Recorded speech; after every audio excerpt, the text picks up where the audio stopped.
জানেন তো, রোজ শুধু ভাবি যে আমি একটা রান্নার ভিডিও বানাবো, আমি একদিন রান্নার ভিডিও বানাবো, আমি একদিন রান্নার ভিডিও বানাবো, কিন্তু ভিডিওটা আমার বানানোই হয় না।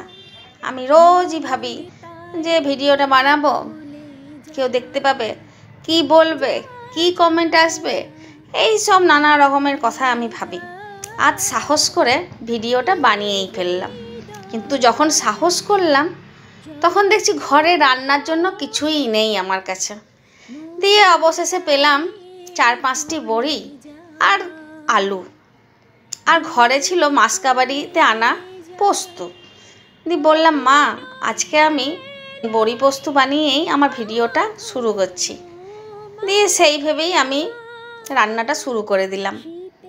2-4টি বড়ি তেলে ভেজে রীতিমতো আলুগুলোকে কুচি কুচি করে কেটে ওই বড়ির সাথেই নেড়ে, আর 4টি কাঁচা লঙ্কা কুচি করে কেটে জল দিয়ে সিদ্ধ করে পরিমাণ মতো নুন দিয়ে ঢেলে সিদ্ধ করতে দিই।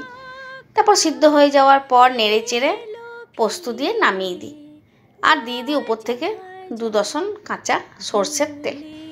জানেন তো, আমার ঝোল ভালো লাগে না কোনো তরকারিতে। আমি ডাল করে খেয়ে নেবো, কিন্তু আমার ঝোল ভালো লাগে না। আমার সব জিনিস খুব শুকনো পছন্দ।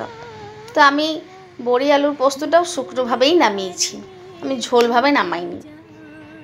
রোজ ভাবতে ভাবতে আজকেই আমি ভিডিওটা শুরু করলাম এই সাধারণ একটি রান্না, আলু আর বড়ির পোস্ত দিয়ে।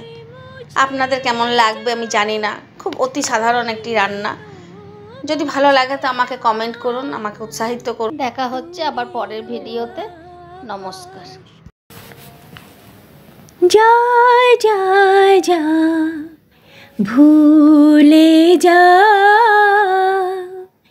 এ হৃদয়ে যত কথা, মন তারে ভুলে যা, যা যা যা